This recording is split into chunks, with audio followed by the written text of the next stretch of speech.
Hi and welcome guys, welcome Yes. friends to yet another session of Nitco Talks. We today have a fantastic panel of designers and architects and we hope to have a fabulous session. Let me do the introduction. Alpa Shikre. Alpa is a hands-on mother, a part-time homemaker and a full-time designer since more than 2 decades. Alpa is a founding principal at SSA Architects and is one of the first LEED USA accredited professionals for commercial interiors in India. She is the proud recipient of various international and national awards, including one of the most coveted AIT award from Germany and several IIIT awards from India. She has also been recently bestowed with the honor and privilege of being a finalist at the World Architectural Festival 2019 WAF for her residential project Alpa epitomizes SSA's tagline architecture and beyond. Welcome, Alpa. Maithili Raud. Maithili has experience in different disciplines within architecture from New York, Paris, and Mumbai. Her work in the US and France ranges from museums and institutional design to extensive work in the field of inner city redevelopment projects.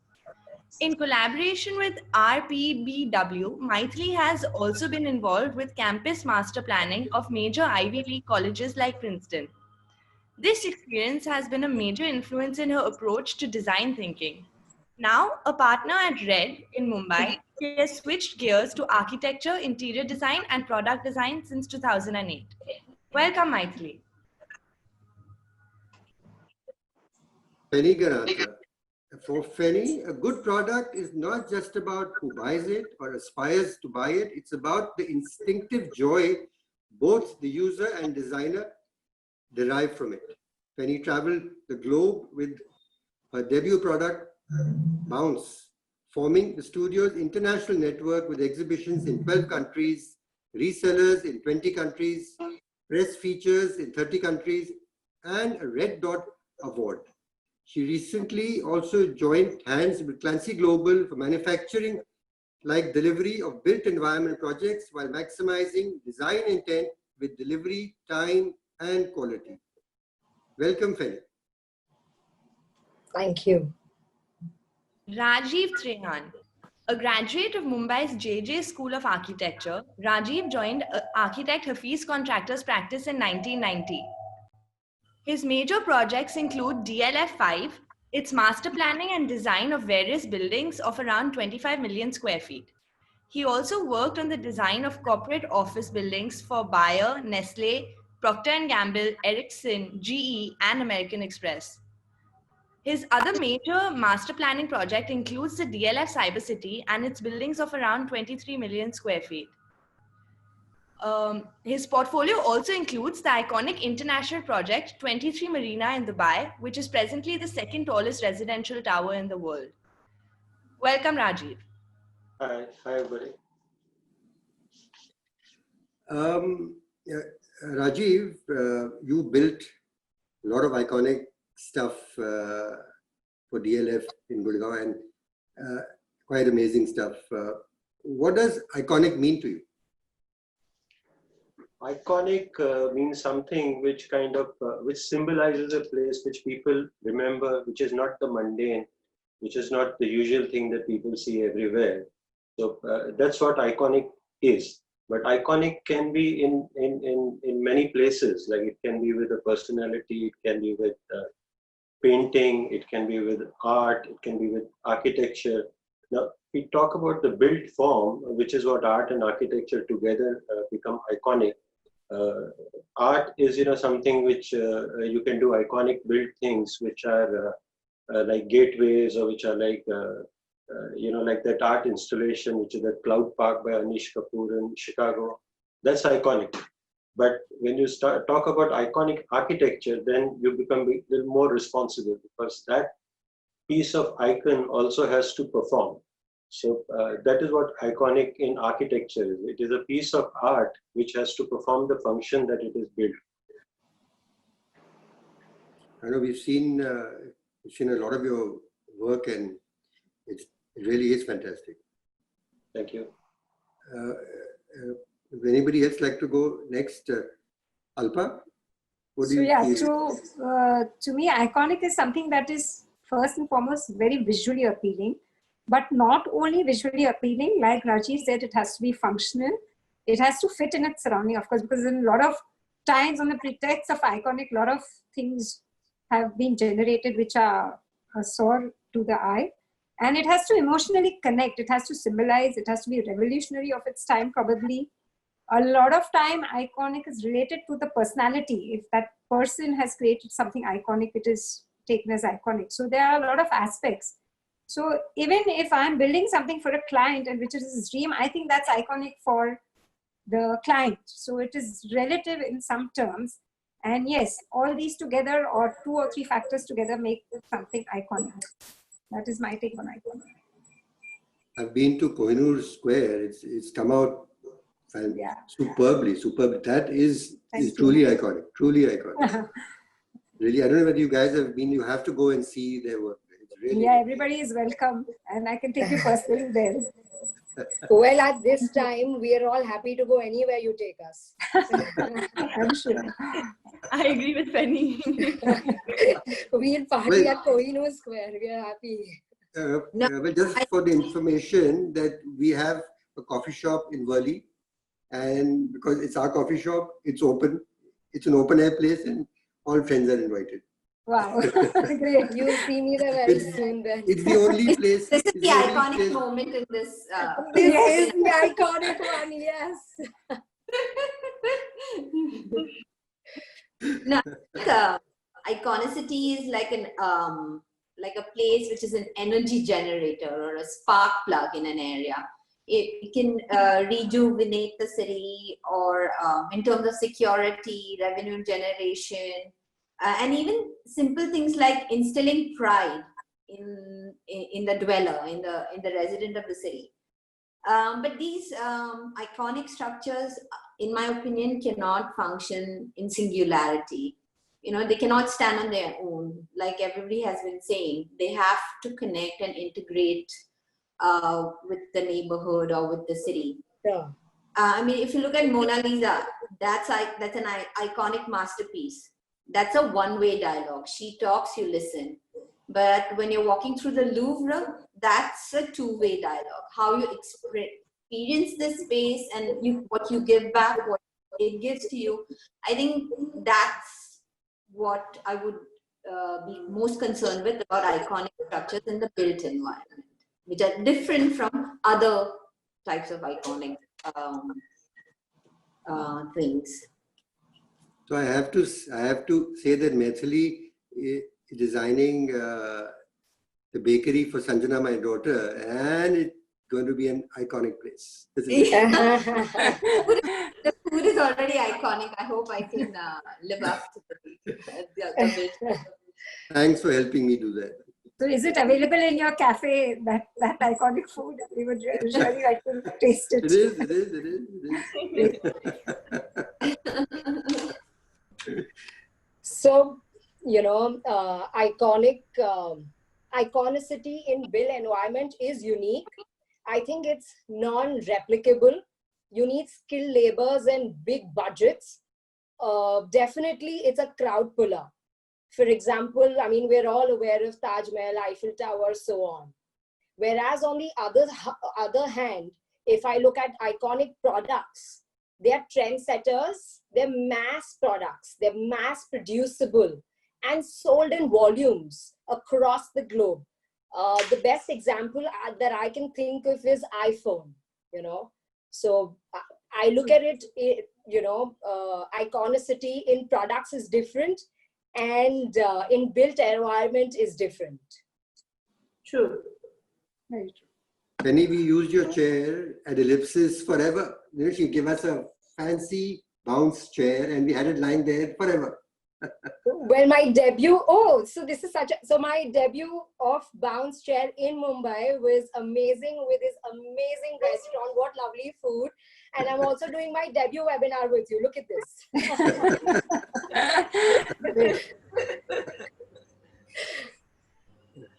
So we can now see the presentation. So who would like to go first? Alpa, will you go first? Who will go Yeah, first? I will go first. So I will share my screen.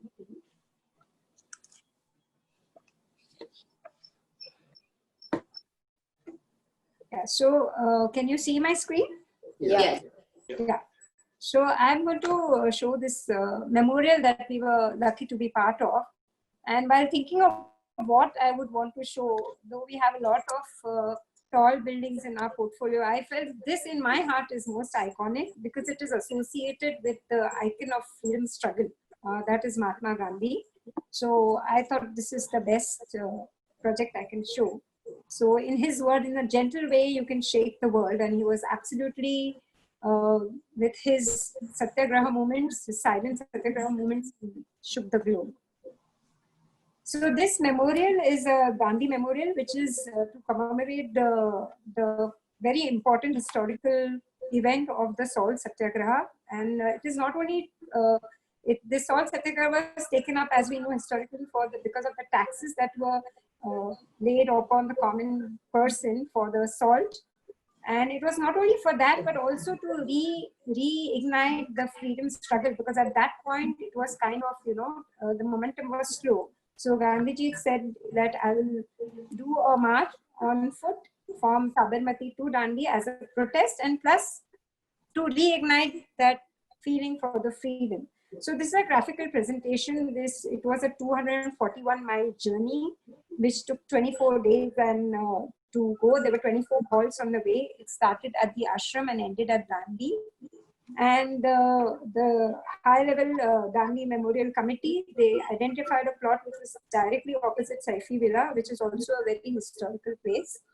And this whole script was conceptualized by Professor Kirti Trivedi from IIT Bombay. So IIT Bombay was a client. Professor Kirti is a historian and a Gandhian, staunch Gandhian, and it was a competition where we managed to bag the project. This is the aerial view while the work was on. I'll just take you to the master layout. So we have Saifi Villa on the right, and there's a bridge which connects you to this plot. So it's a triangular plot, and as you enter, you see a lake. On the top right of the master layout are small structures, and basically it's just a pathway which leads you to the hero structure. So this is the photograph of the bridge on which the march was commenced by Gandhiji, and symbolically we have a bridge from Saifi Villa to the plot. So it kind of, your journey begins there. So this is an experiential memorial. It's not just a memorial in terms of a structure, but it's an experience that you go through into the structure. So when you go, it's very unlike any other monument or memorial where you don't have any security booth, you don't have any security standing there. It's just two big organic granite boulders and one gate of sleeper wood. So all the materials used in this project are all organic, again keeping in mind the principles of Gandhian living and his thoughts. So that is the main entry. And as you enter, there's a 4-acre lake. We have very salty water there, so a lot of technology went in the geo-textile fabric that we had to identify so that the saltiness remains at the bottom and you have only fresh water on top. And the entire experience is around this lake, which is symbolic to the coastal walk that was there along the coast for this march. So on the bottom right, what you see is the path that takes you to the hero structure.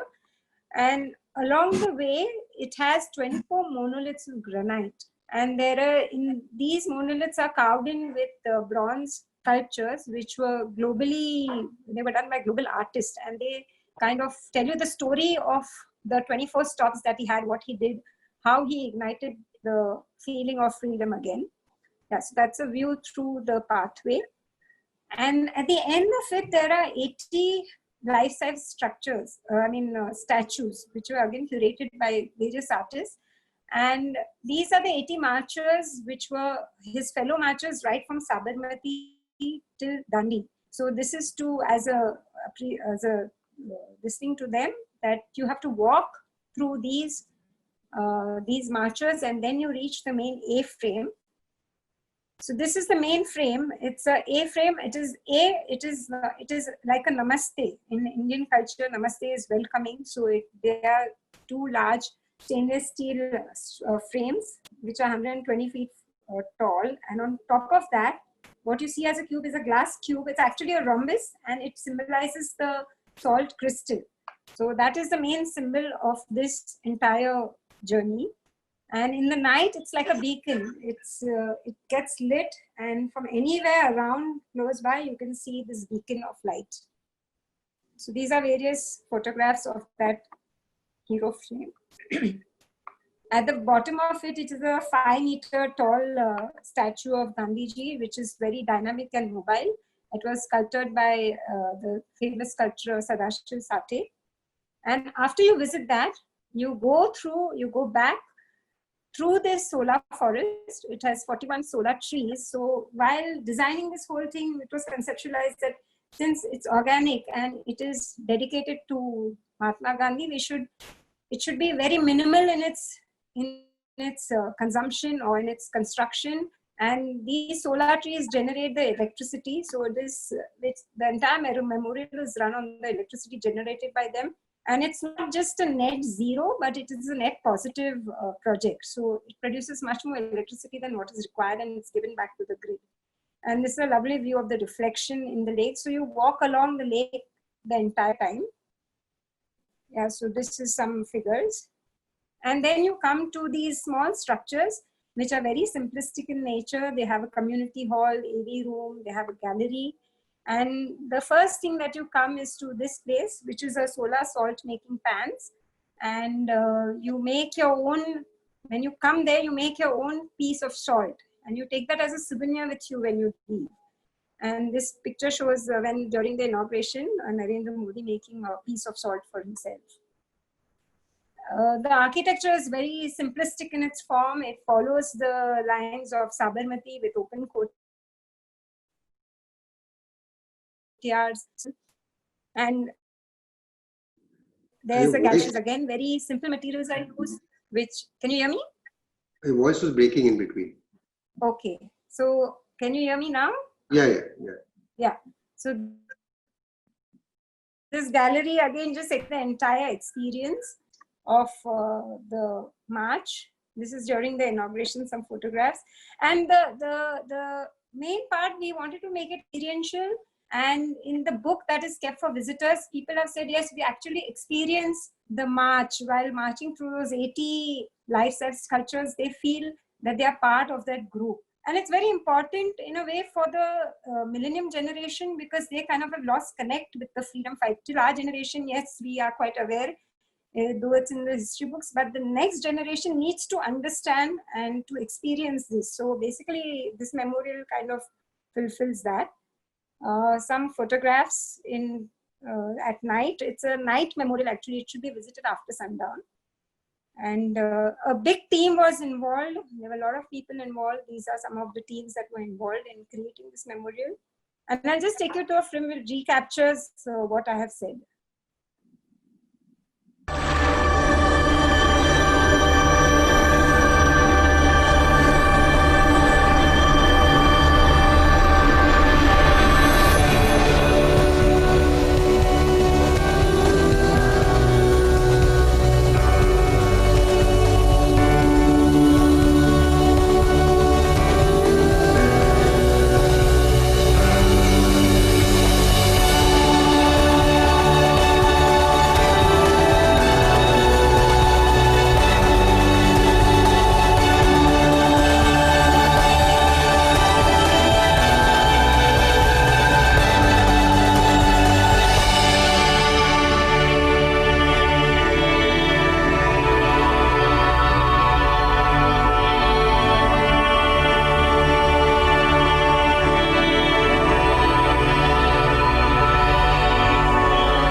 So I will just end with a quote from the icon of freedom fighter. Be the change you want to see in the world. That was really, really nice. Very, very nice. Superb. I'm glad you selected this. This is so, so nice. Fantastic. And it looks like it looks like and it's built the way as if it was built 100 years back, like that. It was built at the time when Gandhiji was around. It just looks like that. Thank you. Very, very nice. Superb. Indeed, definitely very nice. I hadn't seen this. It's amazing. You must visit the place. It's really nice. Is this also open? Not right now, but it was inaugurated last year. So. Okay. Yeah, it's not open like his cafe right now. But no, like you mentioned, I don't know, like probably my generation is maybe not as connected to this as your generation might be. And it was amazing. Like just the video of it was amazing. So I can't even imagine like seeing it live. It's really nice. So it's very experiential in that manner. Should we go on to the next presentation then? Yeah, we can go to Maithili, who is the closest to Gandhiji because he's born in the same month.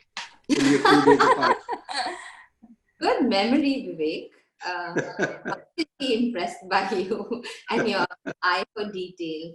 No, honestly, Alpa, that was really moving, and I could very evocative. What I was.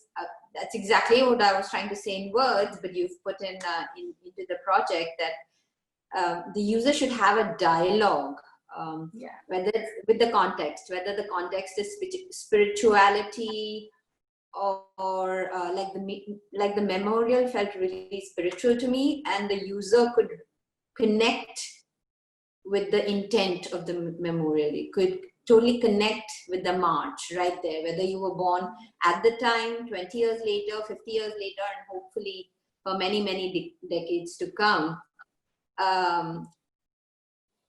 Like a museum, it doesn't need to be necessarily iconic in its structure, but it could relate to the collection it holds. Or a public building could relate to the city it sits in. I think I'll start my presentation. So just give me a moment, please.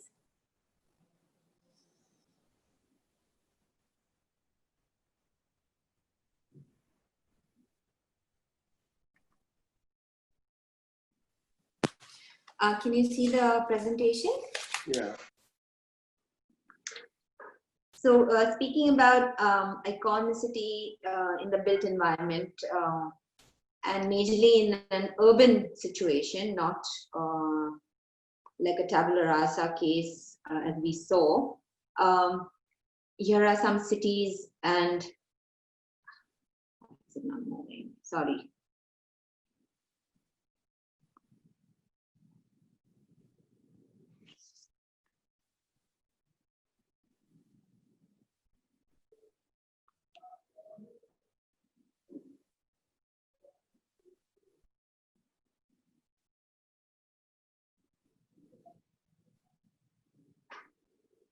Apologies.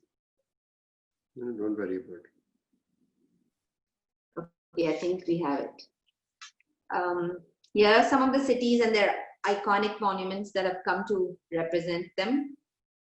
But these environments work fabulously. These cities work fabulously, not because of these structures, but because of how they are integrated within the network of the city.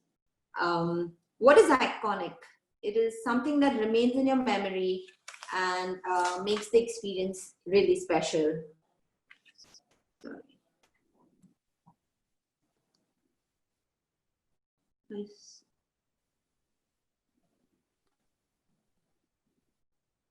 I'm sorry, I'm having some issues.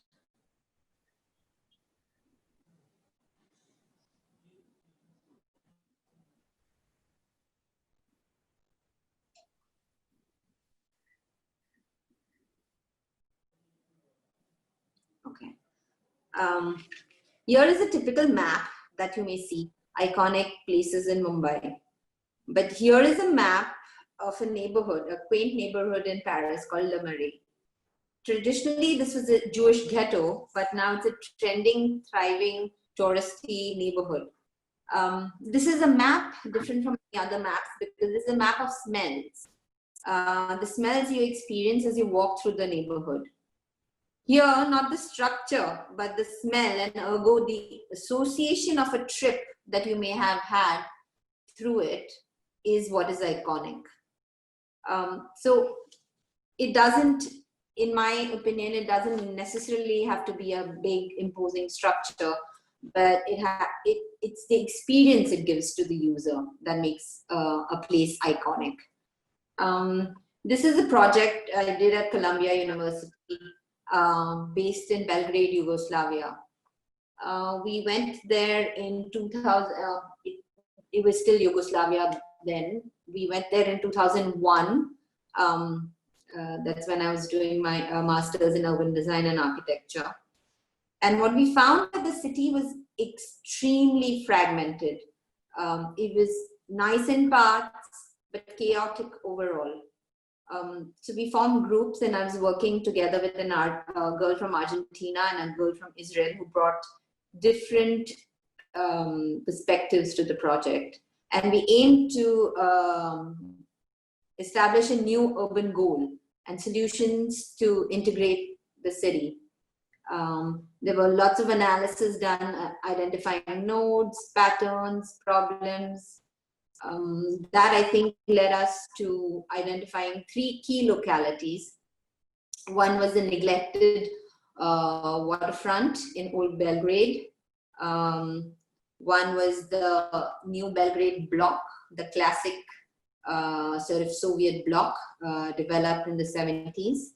And then there was a more traditional urban mid-rise European block called the Slavia Circle.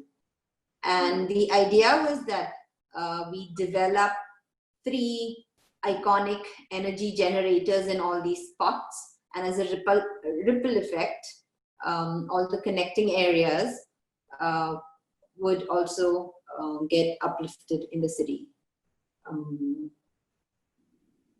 For example, I'm just taking the example of the old neighborhood of Slavia Circle. More traditional European dense mid-rise block, which sort of haphazardly developed. You can see this is the site was in the center of an important urban node. So the proposal was to have an iconic public building occupy the central node, allowing traffic to flow through as usual, but also, more importantly, empowering the pedestrian, a regular resident of the city, to interact with the building, to pass through the building, to see it as they went on their daily activities, to not necessarily visit the building, but also always be aware of the building.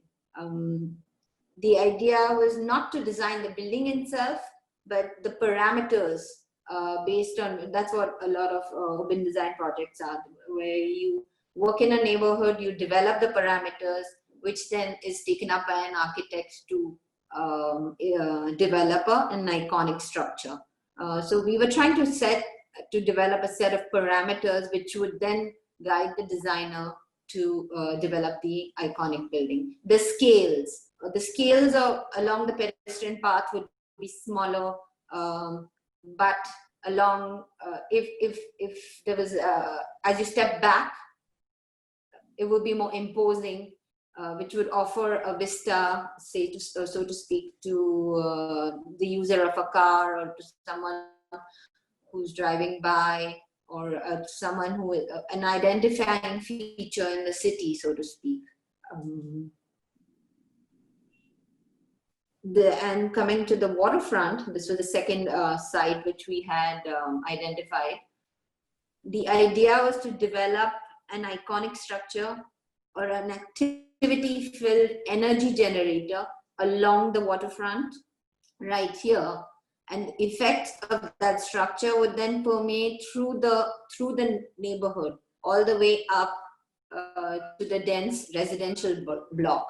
This was a little market, and the idea was that these roads that connected the waterfront and the market would then somehow have activity develop along the road itself. This was a sort of visual depiction of the waterfront, and the red buildings are what we proposed as structures that would then make the whole neighborhood active and iconic, and a place that people would come to and remember, their visit, which was very important in improving the overall quality of the urban fabric of the city, which is what we were trying to do. Yeah, I think I can stop sharing now. It was fantastic. That was really, really nice. I remember having gone to Belgrade. I drove from Italy to Yugoslavia when it was Yugoslavia. And I remember, of course, there were those days, there were no Google Maps. So we reached center of the town, and you could see our hotel at a distance, but couldn't reach there. We just kept going around and round and round and round, and just couldn't reach there. And we finally parked the car anywhere, and then I walked over there. And then I had to take somebody from the hotel to come and help me find the way back to the hotel.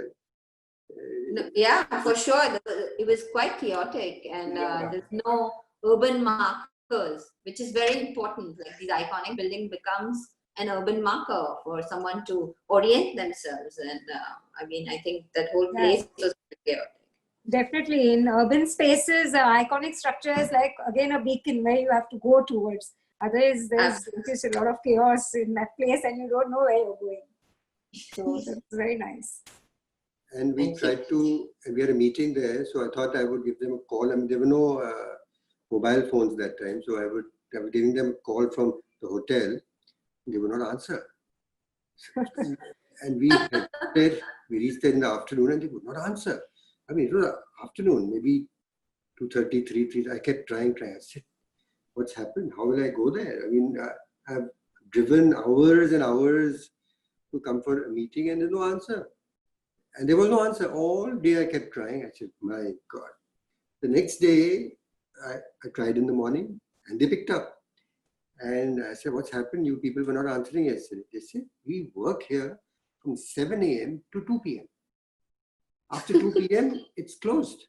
We go. So they work till 2, and then they go on their farms. It was a fantastic life. They start at 7 and finish at 2, and then they go into the agriculture or any other activity. Most people went to their farms for agriculture. Wow, I thought that. But that's not a bad idea, I mean, in this, in this time of pandemic, when evenings are usually free, my kids and I start planting, but I should take it seriously now, start farming. It's great. You work till afternoon and then go farming. Why not? Yeah. Do whatever you want to do, go sports, go into the sea, go into the pool. Vivek, Anika is listening with intent. So she won't be able to sleep if she has to reach office at 7. Work from home. I wish. That was a really interesting presentation. Thank really, you. really nice. Yeah. Who'll go next? Penny? Yeah. I'll share my screen. Sorry.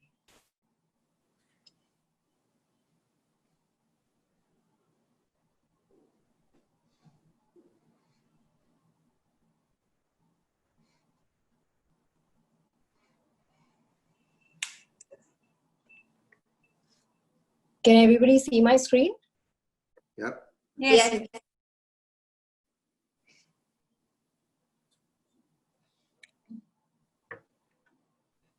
Okay, yeah.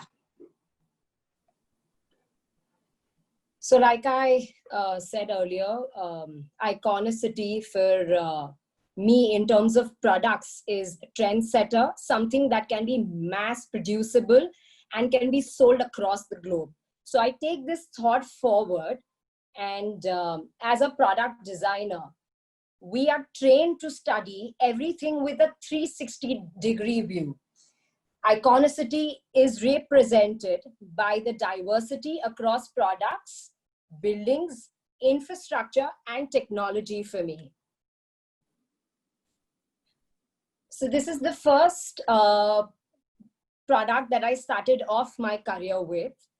I consider this iconic only because we've been able to produce a chair which takes the shape of your body. It helps you recline without any mechanical parts. This was inspired by a UFO, like you see in the corner. This is how our thoughts actually began.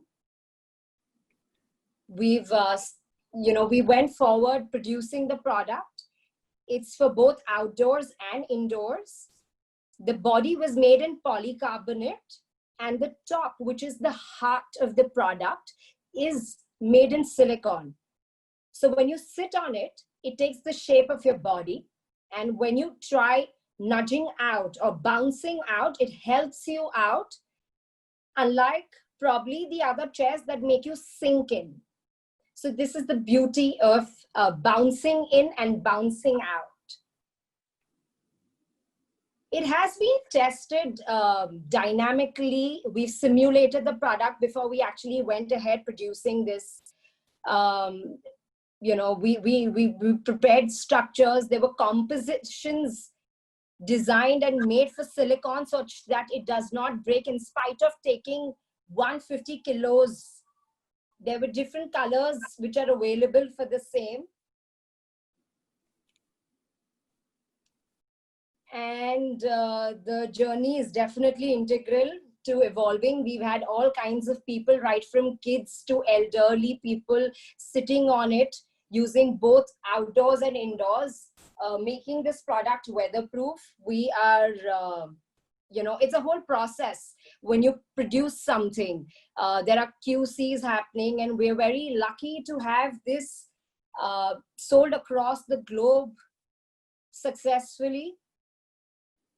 This has also won the Red Dot Award. It was also put up in the German Museum. Like every product has a life, and it has to move on and make itself more advanced. Then came the Bounce 1.1. This one is completely flat pack, amazing for the US market. This is what the US market came to us actually, and that's when we designed this product. They loved the whole idea, but they said they wanted something flat pack. So we designed this specifically for them, where the legs of the chair completely come out and you can screw them back. Bounce 2.0. This happened to us in Milan. We were invited at iSaloni to present a new concept for Bounce. So we wrapped the entire structure in silicone. So if you see, there's like a steel body inside, and the top is kept open. So when you sit on it, it still gives you the same experience, but it just looks aerodynamic, I think. So this is a continuation of the iconic product that we started off with.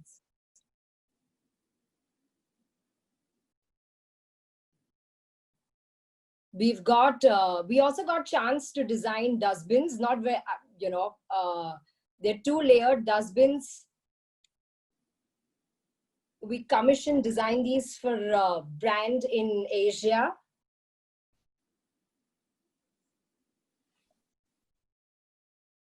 Sports gears. So we also got a chance to design skipping rope. Most of the skipping ropes do not have the function of clenching while you're skipping, or give you an opportunity of experiencing acupressure while skipping. So we introduced the function of clenching and acupressure while you're skipping. It helps your forearm exercise well while you are skipping. It actually gives you a good grip too. Now I move on to 3D printers. I mean, when we are talking about iconicity, I've moved away from the products that I have designed and talking in general. So in my opinion, besides iPhones and a lot of other products that have come out, I feel 3D printers is very, very iconic. From the time we've grown up, we've seen TVs, we've seen computers, but for today and for the generations coming tomorrow, I think 3D printer is an absolute iconic product. It layers the design with different materials like plastic, different composites, metals. It can give you different shapes, sizes, colors. So I think 3D printing is becoming more popular with also prototyping. Today, when I design anything, my prototypes are ready within 2 hours. And the same thing, if I did it 10 years ago, I would wait for a skilled artist to make my prototype. So things have changed rapidly. Also, food industry is using this, making chocolates, making cookies, etc. out of 3D printers. And we are well versed with medical industry using this, making prosthetic arms, etc. So I think 3D printers is iconic today and is going to be for a very, very long time. I move on to iconic places. I've taken two very, very simple examples, one being Golden Temple that most of us would have been to, and the other one being iFilm Museum, which is in Amsterdam. Iconic structures could be monuments, museums, religious places. Not only they stir up the city image, but also bring about tourism and global attention. When you build a thing, you cannot merely build that thing in isolation. Everything around the place follows to be building a community of its own to support one another. Example, a religious place will have local stores, small food shops, leading to economic well-being. So it's a whole community that is built around the iconic structure. Technology is nodal to iconicity. It is an orchestration of multiple nodes and some technologies that can become icons themselves for delivering efficiencies and design and the desired vision. Without technology, I think creating these structures would be literally impossible. The iconicity of products with reference to mass manufacturability is finding its roots in the built environment industry as well today.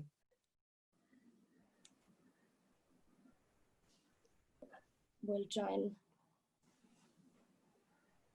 So the video that you see playing here, we've actually successfully used this technology in one of our projects, and we're very proud to say we completed the project in 10 months, 6 lakh square foot. This was Tata Cancer Care Hospital in Varanasi.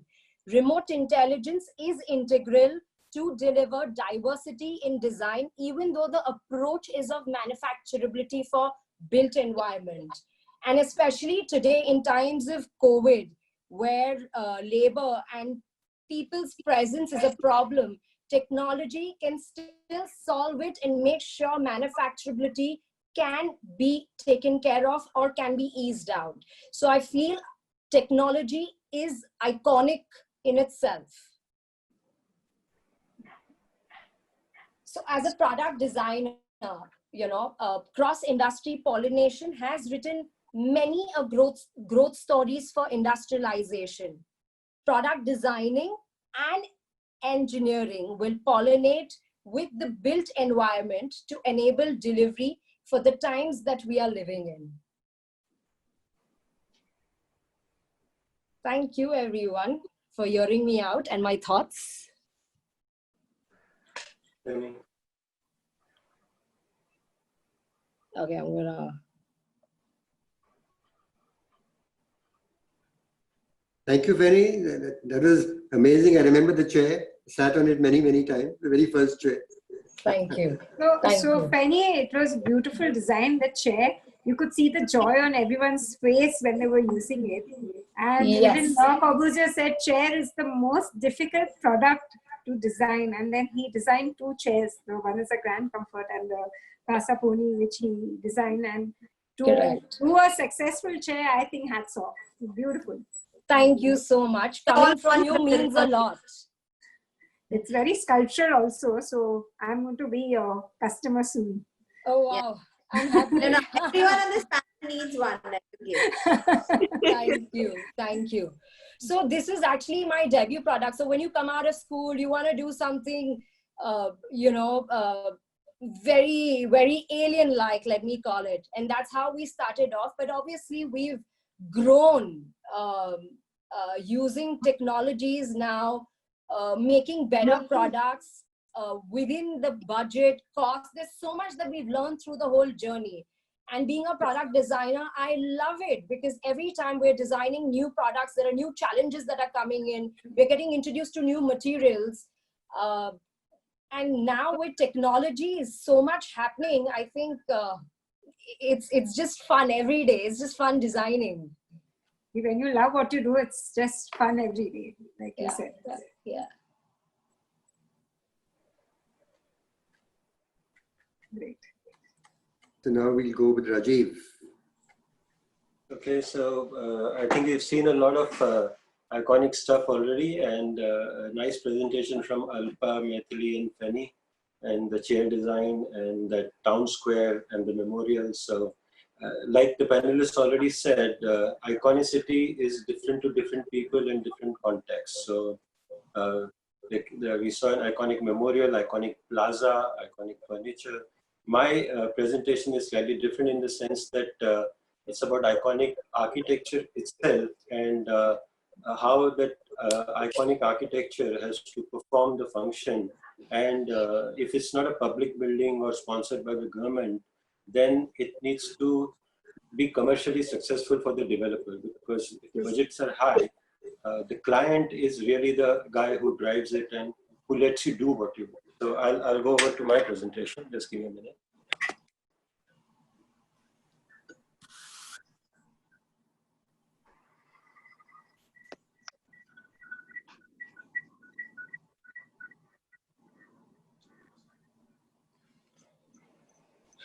So I hope you can see my screen now. Yeah. Yes, we can. So this is a tall building we did in Dubai. It's called the 23 Marina. And when we built it, it was the tallest residential building all residential building in the world. And because most of the tall buildings are actually office buildings or hotels or multi-use. So this project, when the client came to us, Mr. Darshan Hiranandani and Mr. Niranjan Hiranandani, they had acquired a nice corner plot, very strategically located in the marina in Dubai, which you see on the left. The year was about 2004, and that's how the area looked at that point of time. And Darshan said that he wanted to do an iconic building, but he didn't want to keep it. He wanted to make residences sell and make profit out of it. So that became the real challenge, actually.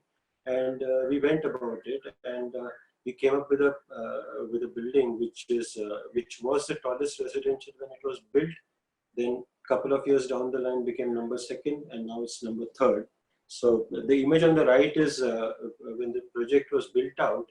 And as you can see, a lot of things happened in Dubai at that point. The 5th interchange from Sheikh Zayed Road, came into the Jumeirah Beach residence, very close to our site. So it's a very prominent site. I'll just show you a couple of pictures of the product. This is how it looks like, the building in the middle. From another angle. So it's a very prominent building. You can't miss it. But this is not how we started doing it. In fact, because there was no restriction on FSI, but there was only one restriction, and that was that the floor plate cannot be more than 15,400 square feet.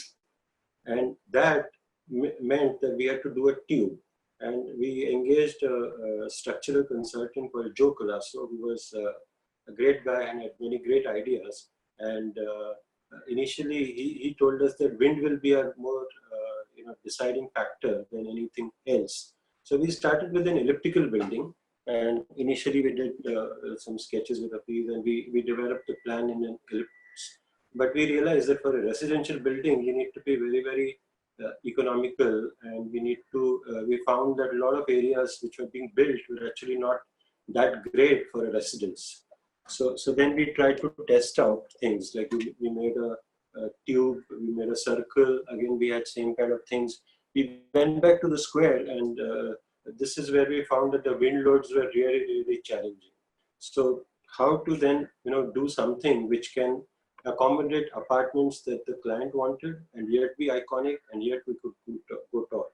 So here we came up with the structural consultant a great idea that because a building had to be a tube, if you see normally all tall buildings, they are very broad at the base like a pyramid, and they keep on stepping as you go up. That gives it a lot of rigidity. We didn't have that kind of a leeway here. So we had to do a tube. So for a tube, we just looked at like a bamboo and how a bamboo has those knuckles where, which give it rigidity. We designed this. If you see those two white lines is where we reinforce the structure so that it becomes much stronger than what it would have been. So the whole tube is treated as a single tube. And then we came up with this form, which was the octagon. And as we started working on it, we realized that, this was the form that we could work further on and develop into a working thing. But it didn't end there. We just selected the form. And then as we went along, we realized that the client also had a design brief, and he wanted different kinds of apartments within the same building. So these knuckles, they helped us divide the building also into 3 zones. So in the lowest zones, we put the smallest apartments, 6 apartments a floor. In the middle zone, we put slightly larger apartments, 4 to a floor. And the top is where we went a little more dramatic, and we put duplexes and penthouses, and that kind of gave this, still keeping to 15,400 square feet per plate, that gave us this kind of a form. And we had many other things to deal with, so I'll just show you a few more slides.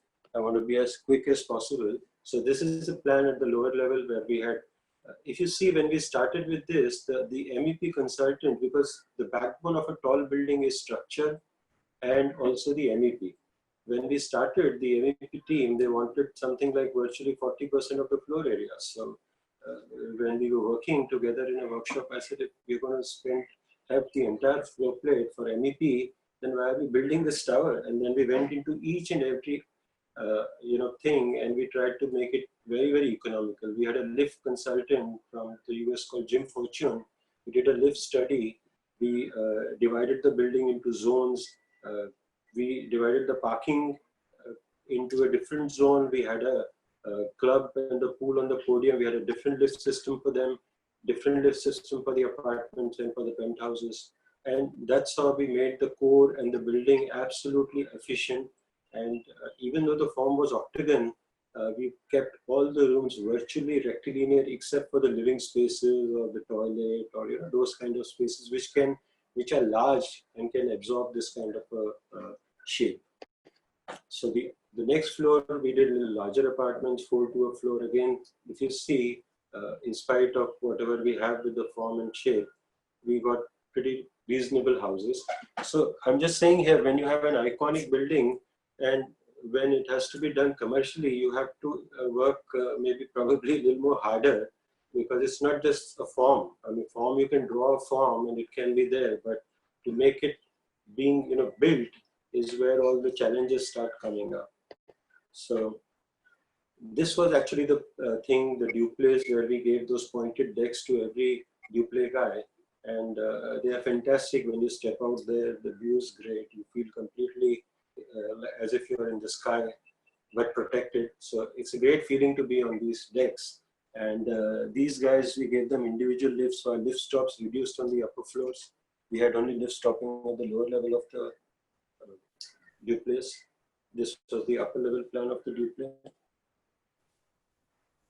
So this is a section of the building. So if you see here, you will see what I'm talking, that the basic challenge when we did this tall building was we had to accommodate the parking, and the client was willing to go because we had a limit on the podium height, which was 15 meters.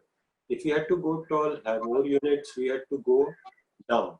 And in Dubai, at that point of time, to go down, people used to go down 1 or 2 levels of basement. We went down 4 levels of basement. And the thing in the middle you see is the section through that knuckle. It is called the outrigger, and the beams at that point were almost 5.5 meters deep. And then once we had finished the tower, we realized that there was still a lot of MEP equipment and stuff which had to go on the roof. And we could have just taken the octagon up and had the grills and all that, but we looked at it and we rearranged the cooling towers in a way, and we made the top into leaves which folded back. So all these leaves on top, each of them has a grilled portion, and they hold the cooling towers and MEP equipment. And so everything had to be functional. We couldn't waste money, because in the end, the client had to sell it, and not as charity, but as a commercial venture. So this is how it stands today. But when we completed it, the 2 buildings on the left were not there for a couple of years. Very soon the Princess Tower came up, and then now we have a building in New York which is 450. We are at 392 meters. These are some more views of how you see it from different zones. It's a very strategically located plot, as I said. It's at the junction. It's seen from Sheikh Zayed Road. It's seen when you're coming in from the JBR or going to the JBR. And I think that's what I think makes this project iconic according to us. Now, somebody will have a different point of view, but I think I thought this was a different category. When you go tall, it somehow with tall, people associate that it becomes iconic, and which it is. And generally we have seen that iconic buildings end up getting a nickname. So I'm told this one is called the Pencil by some locals. So I guess it is a known building, and in spite of having so many tall buildings next to it, even in that clutter, because of its elegance, it stands out. Now we also have done some buildings for other clients, and I think there's a very prestigious client called DLF who's been very, very supportive in doing iconic projects, because like I said, the client support is very important when you do iconic projects. And I'll just, I'm not showing you plans or anything, I'll just show you a couple of pictures. We did again another residential project for them called the Pinnacle in Gurgaon, and the Delhi Metro card, which is on the top right, has an image of this building and the Qutub Minar. So I guess I think that makes it iconic. And again, it's a residential building. It had to perform. It had to have a club. All rooms had to be perfect. All spaces had to be. So we had very little play with things, but how you compose them and how you make things out of it. I think this also we would call it iconic. Besides this, the other iconic buildings we have done are office buildings for DLF in Gurgaon again. So each one of them has a story which can be a subject of another webinar, but all of them are done with great care and making it operational, because while DLF built it, they were custom built for clients who were going to take it on a long lease, like Ericsson took it for 20 years, Nestle took it for 20 years. So we had to respect what the client wanted, but we had to make sure that even after the lease runs out, the building is not completely, non-usable by any other person. So if you see, we did for Ericsson, the one on the bottom right is for Nestle, and next to Nestle is DLF Square, where we had to do an iconic structural design again to come up with a building which rested on a girder. It's not as simple as it appears, but the spaces when you get there are grand and fabulous. So, and these buildings are on the national highway. So when they were built, there was virtually nothing around, and they were really like iconic and made Gurgaon so known at that point of time. The other two are also smaller buildings, but one was for General Standard Chartered Bank, one was for the Royal Bank of Scotland, and these also are part of a Cyber City group of buildings. The one on the top left again has a nickname called TV building. When it came up, these shapes were quite unique. Now there are many more like this, so I guess that's how it goes. So I think these are some of the buildings that I wanted to show you, and I think that's it from me. Thank you.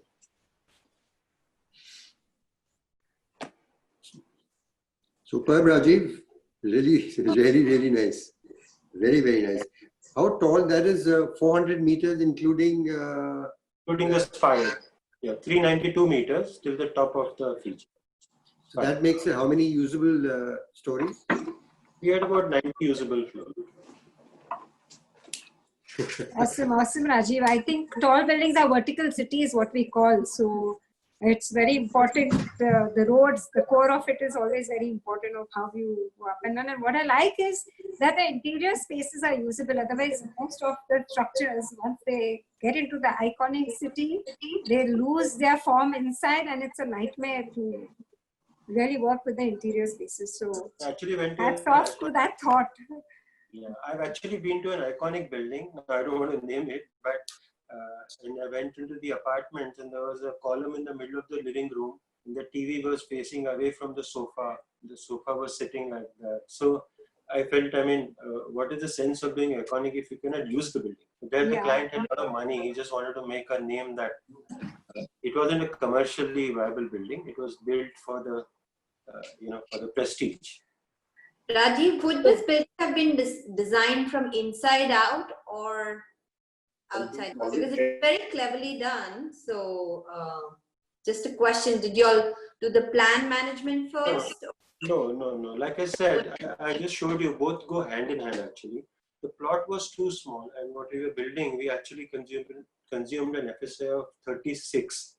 Now, like I told you, we tried. I can't just come from inside out and then the wind will shatter the building. Yeah. And so to keep testing ideas, a shape, a form, did it work in plan? Did it work with the client's brief of the required sizes and number of apartments he wanted? I can't be just, that I'll do a plan and let the building be what it comes to. I cannot be like that. I mean, it has to, things have to work together. Like you said, I mean, you also said in a city, you can't say, I'll make a good plaza. How does it fit into the fabric of the city is very important. Here also, how does the plan sit into the whole structure of the building is equally important. So it's it's function and form. Both are obviously important, and both go hand in hand. Yeah, form follows function to some extent. Function, Both go hand in hand. Yes. No, in fact, we in the office, we just first sit on the plan and then it goes through the interior department, all architectural plans to make sure, it works. And then it is integrated into the form and things like that. Because I think that's very important, the functional aspect of any built structure. Right. Absolutely.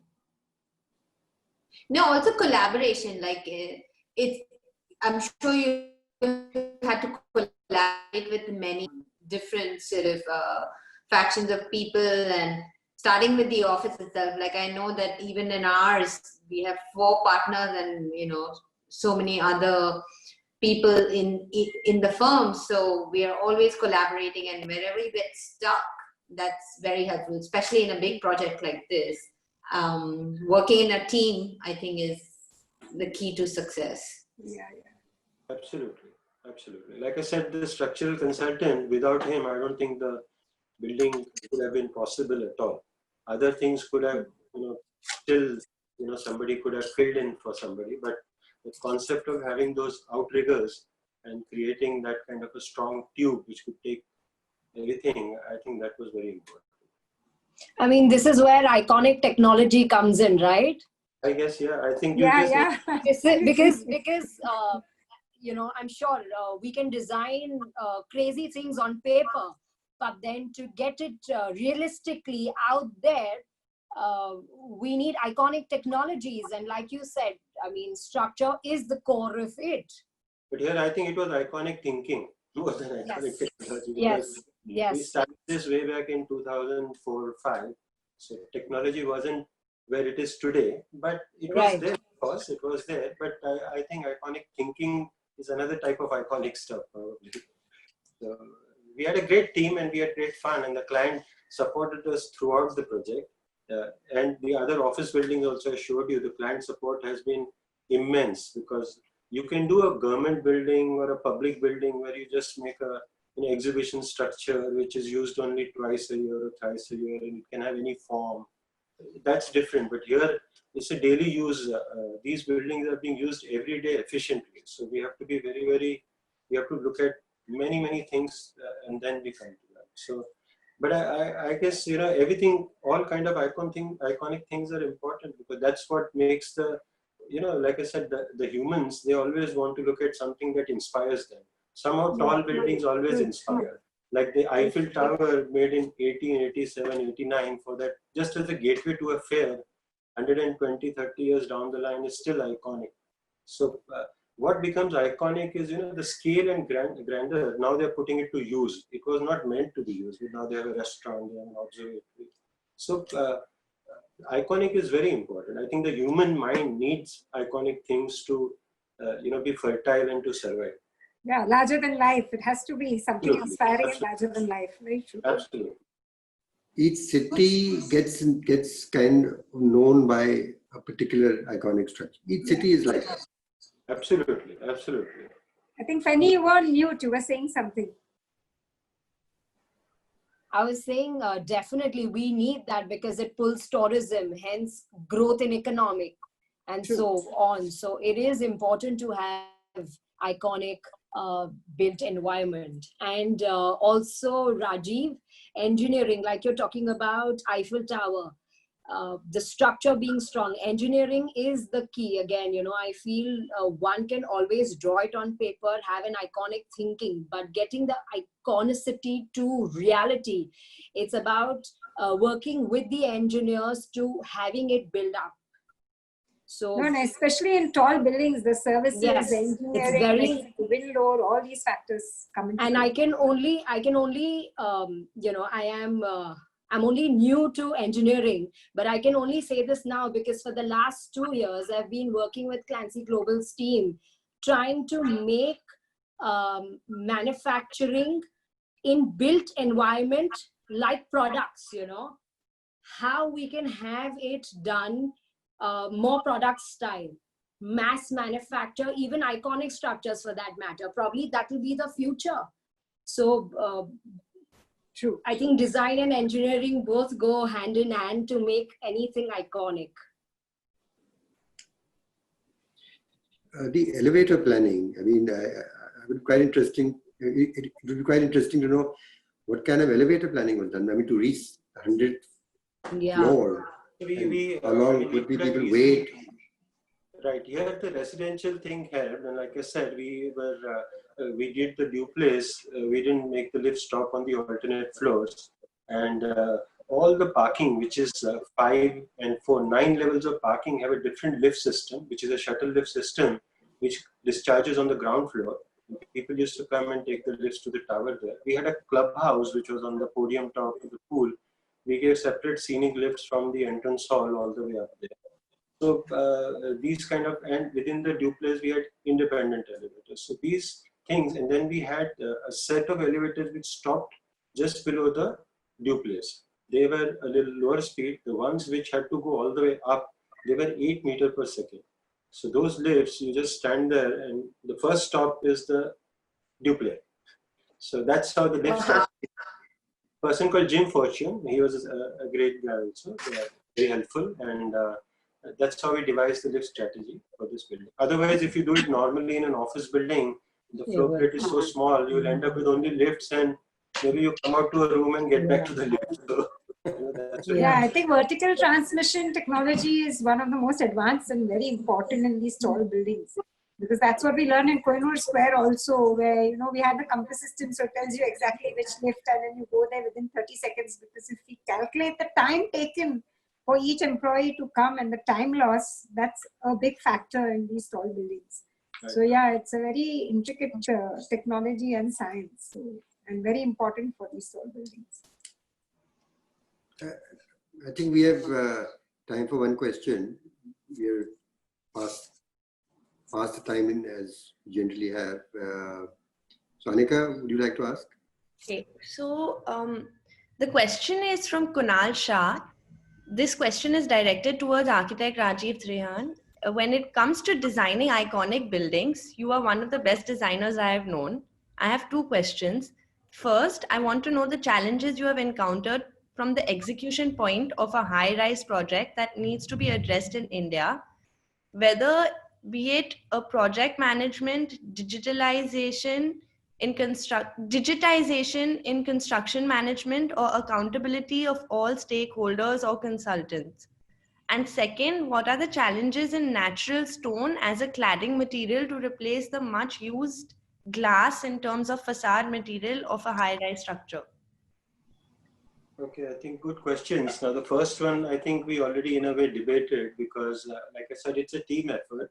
It's also, it's not everybody's cup of tea, let's be clear about it. For a building which is so tall, the contractor needs to be very smart and he needs to do his logistics very, very properly and carefully. Like in our case, our building was equal to the plot. So we had to actually lease out a land next to our plot, fortunately, which was vacant to store the steel and get the stuff in. But there are buildings which are like in New York, when you actually end up doing, when the next building is built out, then how do you store the steel? How do you get it? So the contractor has to be very smart. He has to plan his logistics. He has to plan his construction. Like when they were doing the Burj Khalifa in Dubai, the building was so tall that if he allowed the labor, when he was doing work on the upper floors, to go down and have lunch and come back, probably that's all they would do in the whole day. Go up, come down, have lunch, go up and come down. So what the engineer and the project managers, they design intermediate staff facilities so that they don't, so they can work there. So these project managers, some of them are really, really smart, who come up with these strategies, and they work with the contractors with the limitations of the site, of the building. And then they, then execution is a challenge, because then you get that kind of infrastructure, tower cranes, how you go up, how you dismantle it, where you store it. So I think it's a lot of, again, a lot of iconic stuff goes into that as well, I think, to make an iconic building.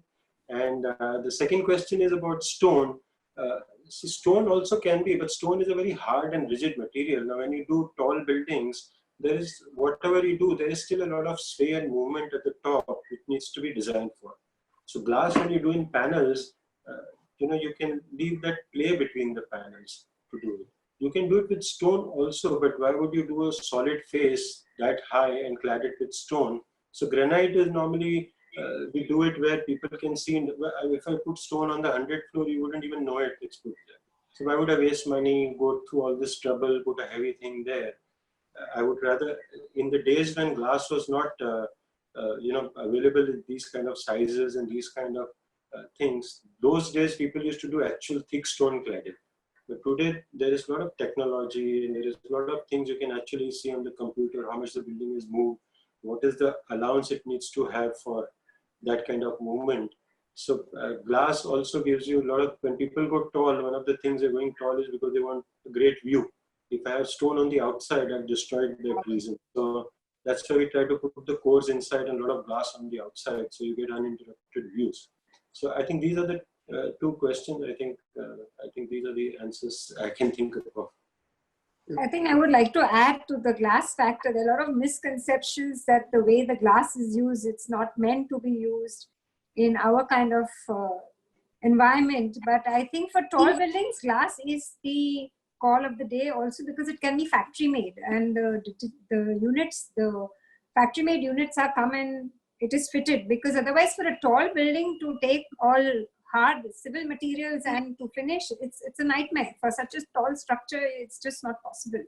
So glass is also used, I think, because of the technology that is available and the ease for putting it, besides the view and the other factors, the cleaning of the glass, because if it's a painted structure or it's a stone structure and it gets some kind of microbes on it, it's difficult to remove. Glass is easier to clean at that height, I think. So these are the factors that kind of dictate some of the tall buildings.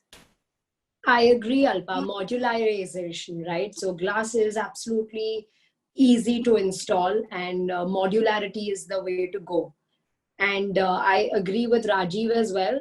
It's very important that the project manager schedules the project well, breaks it, fragments it well, and coordinates with the team such that, you know, such buildings can take life. So I agree that PMCs also play a very important role.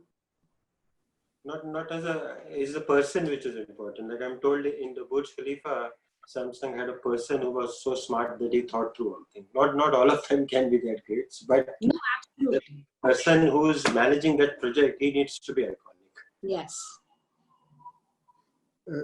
This question was planted by us because we want you to use stone everywhere. So like I said, you use stone on all the floors are stone, and the lower areas of the building are stone. Everywhere. Everywhere. No, the flooring is all stone. Don't worry, flooring is all stone and tiles. Is there technology to make stone lighter, Vivek? We'll find it. Like a stone which we use, you honeycomb it. And now Vivek, you'll start Nitco glass very soon, I think, after this. Yeah.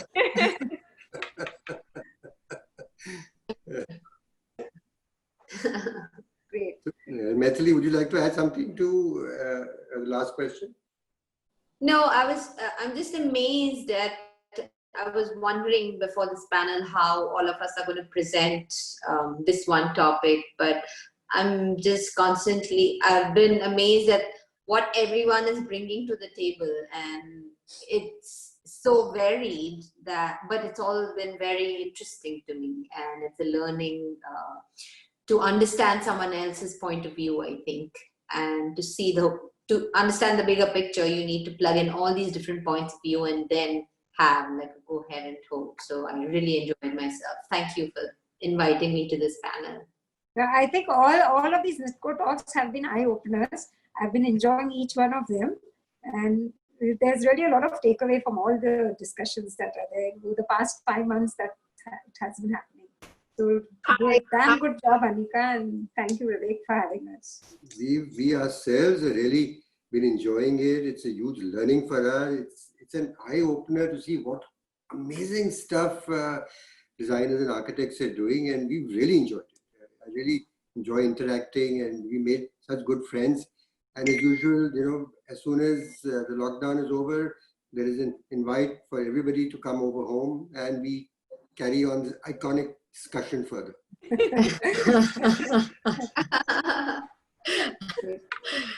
So obviously after the lockdown, the first party is definitely going to be iconic. Alibag. Alibag weather improves now December, Jan. So we'll plan another Alibag in December, Jan. Yeah. Definitely. Yeah. Thank you so much, guys. It was really enjoyable, and I'm sure the audience would have loved this discussion, and this recording remains on Facebook and YouTube, and thousands of people tune in to hear it. I'm sure they would all love it. Thank you so much, guys. Thank you so much. Thank you. Thank you. Thank you, Anika. Thank you so much for inviting us. Thanks, everyone. Thanks a lot. Thank you. See you all soon. See you. See you. Thank you. Bye. Bye.